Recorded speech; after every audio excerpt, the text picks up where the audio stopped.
So you've got a Samsung phone and you're thinking of grabbing a smartwatch to go with it. Honestly, pairing it with a Galaxy Watch just makes sense, like fries with a burger.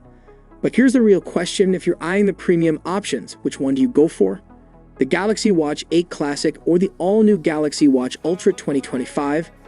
Now, the Watch Ultra 2025 is Samsung's latest beast, a souped-up version of the rugged Ultra they dropped last year. On the flip side, the Watch 8 Classic keeps things sleek, stylish, and familiar. But is the Ultra worth the extra cash, or is it just a flex? Let's break it down. Before diving deep into today's video, a quick request. A single click on the subscribe button from you genuinely fuels my motivation to create more videos like this. It means a lot. Also, drop a like and comment if you like the video. Now let's get straight to today's topic. The Ultra 2025 is officially the biggest Galaxy Watch Samsung's ever made. It's chunkier than the Classic, but weirdly, it's also slightly lighter. Physics is confused, move on. Both watches come with 3 buttons, including that super useful quick button that jumps straight into your favorite apps or features. No scrolling, no tapping around, just boom, you're in. Design-wise, the Ultra goes all in with a digital-only bezel, while the Classic holds onto that sweet, smooth rotating bezel. And if you've ever used it, you already know it's oddly satisfying. The Ultra also wins on flair. It's got 4 titanium finishes: silver, gray, white, and a brand new bold blue. It's flashy in a good way.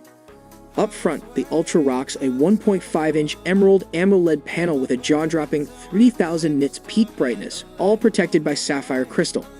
Yeah, it's basically a mini flashlight on your wrist. Good luck staring at it outdoors. And durability. This thing is built like a tank. IP68 dust and water resistance, 10 ATM waterproof rating, and military-grade toughness. Whether you're hiking, swimming, or just super clumsy, you're covered. Battery life also packs a punch, with a 590 milliamps. Battery, you're looking at roughly 2 days of regular use and around 4 days if you switch to power saving mode. And that's including GPS tracking and workouts. Not bad, right? Now back to the Classic. It comes in your usual black or white, and yeah, it still looks clean and premium. But don't worry, you can always dress it up with bands. Leather, fabric, hybrid, sporty, go wild, match the vibe.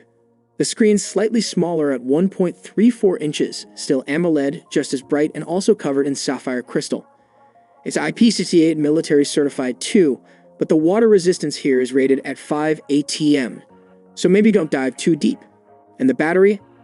It's got 445 milliamps. Samsung's been quiet on how long it lasts, but judging by the Watch 7 Classic, you'll probably end up charging it every night. So yeah, plan accordingly. Now here's the part where the specs kinda stop fighting. Inside, both watches are nearly identical. Same Exynos W1000 chip, same Wear OS 6, same 64 gigs of storage and 2 gigs of RAM.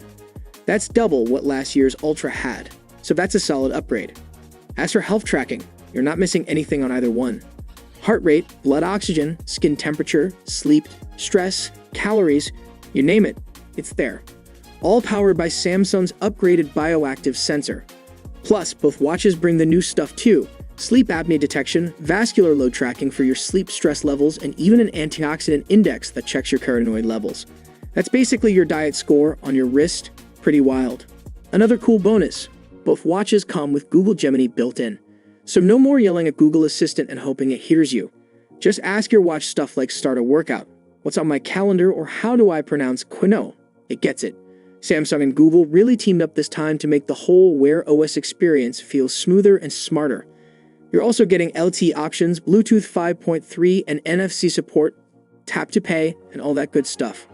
Now sure, the Ultra's price tag is higher, but Samsung's offering some trade-in deals that can bring it pretty close to the Watch 8 Classic, unless you were thinking of trading in the 2024 Ultra. Yeah, that one's not eligible. Sorry. So here's the bottom line.